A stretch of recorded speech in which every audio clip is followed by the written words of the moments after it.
So after a freak life burial accident in Morio, it would seem that this channel has now fused with the being once known as Josuke. And as a result, we also have a new stand, which is called Subscribe and Wet, in which we craft funky YouTube subscribe buttons for all of you to press for regular JoJo content uploaded straight into your YouTube feeds. Although I do apologize for the wet part though. That is both unintentional and unfortunate.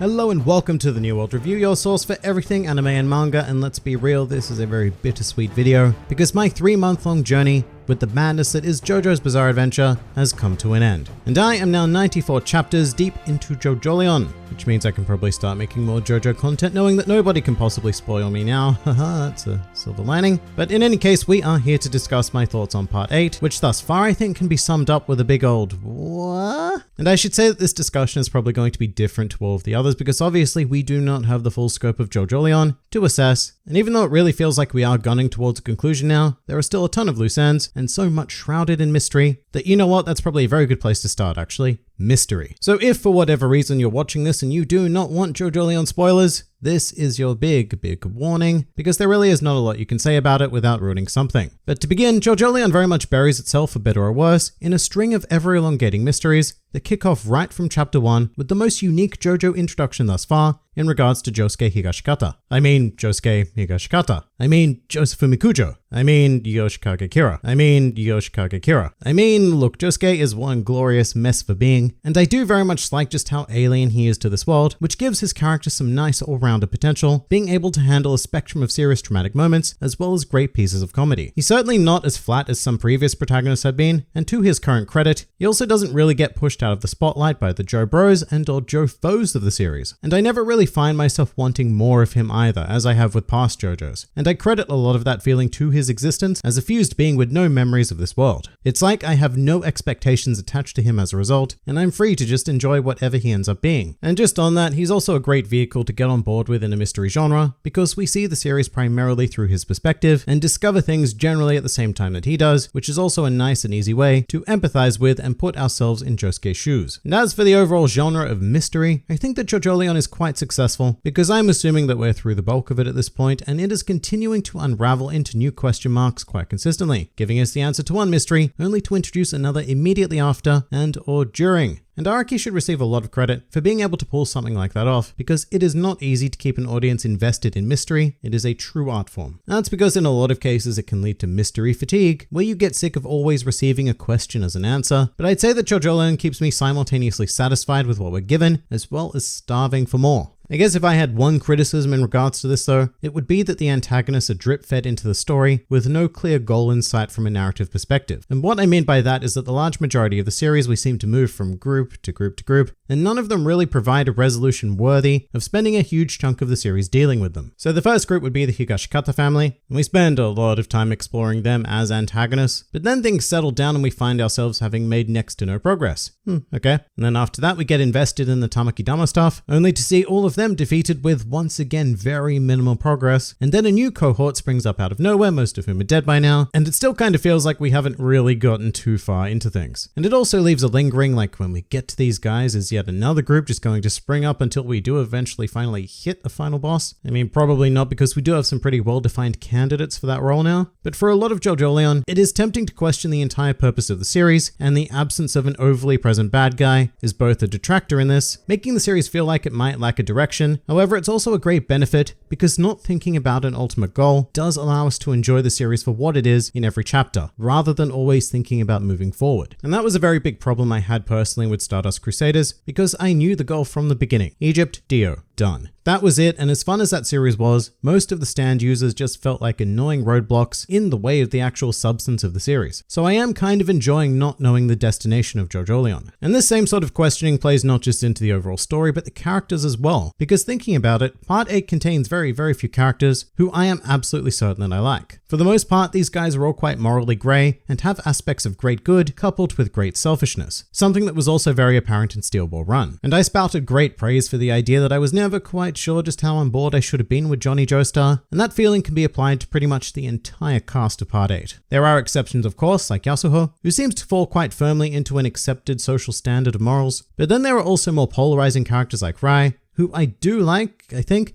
but he has undeniably dickish qualities. Or even more, Norisuke, who starts out completely comfortable with the idea of his daughter enslaving Josuke, and even expresses that he wants to kill him, and like not in a comic way either, but then he becomes a fairly solid, trustworthy ally figure, but at the same time I'm still like kind of wary of him because he was such a prick in the very beginning. But he is certainly not the king prick. No, that title certainly belongs to Joshu, and I'd like to thank Joshu actually for being one of the very few characters in Jojolion who I have a very clear opinion of, and it's that I hate him to no end. There is literally nothing redeemable about this character. His design is garbage, and his personality is a garbage dump. And really the moment he lost me for good is when he like tried to suck his mother's own breasts. But rest assured, I thought he was a piece of crap long before that. And I get that he's meant to be something of a comic relief piece of crap, and he does certainly have his moments, but those are often preceded or followed by something just so putridly off-putting that he becomes a character that I actively want much less of, which is very rare in Jojo because usually I complain about wanting more of most characters. And to be fair, I did lie when I said that there was nothing redeemable about him because his stand is actually pretty cool. The aptly named Nut King, or Nut King Call I guess, but Nut King is so much more fun to say. And that presents some fun ideas with its whole quirky dismantling thing. And actually, as per usual in these later parts, stands in general for Jojolion have been quite fascinating to see and read about. I can't say it's been my absolute favorite batch of stands presented though, because there have been quite a few of them where I just went, yeah, alright, sure. But some of my favorites would be Vitamin C because of how amazing the art was with all of the fingerprints left on everything, as well as the masterful like melting style effect that Araki applied to the characters affected by it. Plus it was one of those situations that comes up from time to time in Jojo, where the very idea of a stand gave me a legitimate jolt of terror. Another great one would be Ozone Baby, which was a nice area of effect stand that led to some very well done drama and action. I can't say I'm really sold on soft and wet though. I mean, it gets used in some nice creative ways, and I'm glad it's more of a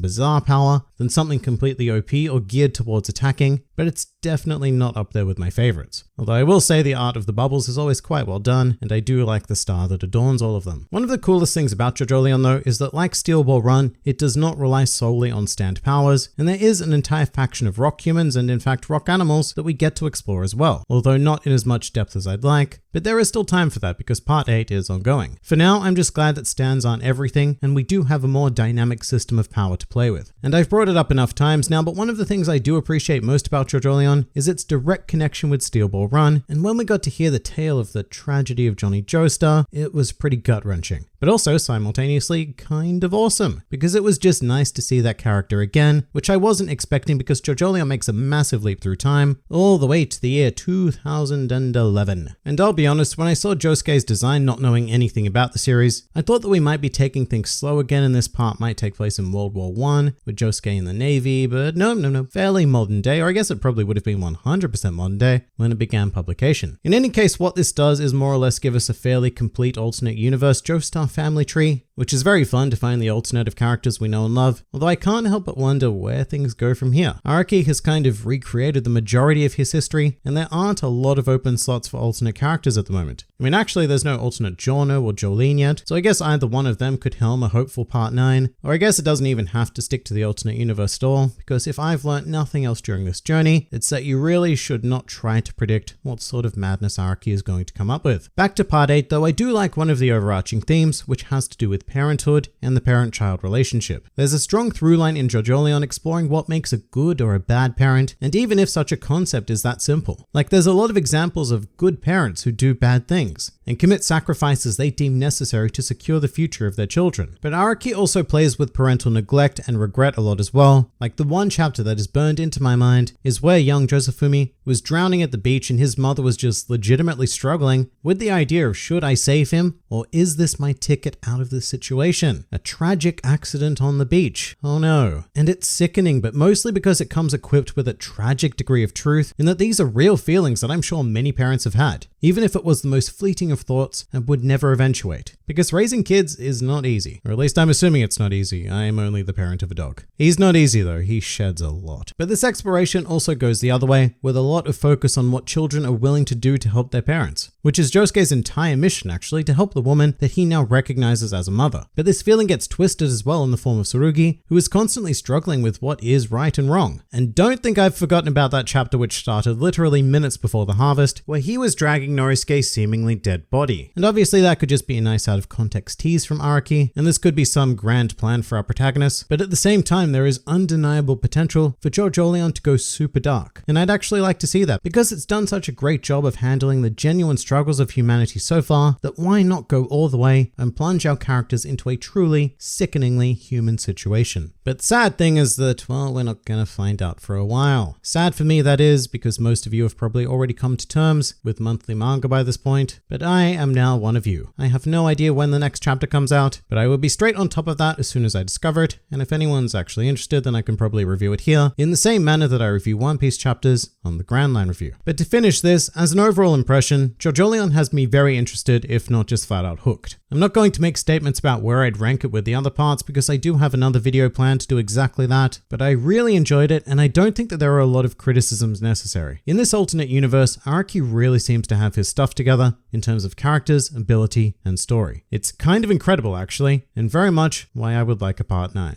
And that pretty much does it for this review of Jojolion. If you enjoyed this video and the content this channel produces in general, then please do consider donating to the New World Review Patreon, because the support of all of you amazing people is what continues to make this channel possible. And if Patreon isn't quite your style, then please do leave this video a like, share, or subscribe, because it also helps support this channel an incredible amount. And if you'd like to join the fun at any time, then please do head over to my Discord server, where a wide array of shenaniganry takes place on a daily basis. And finally, please do comment with your thoughts on Jojolion. This has been the New World Review, and I'll see you next time.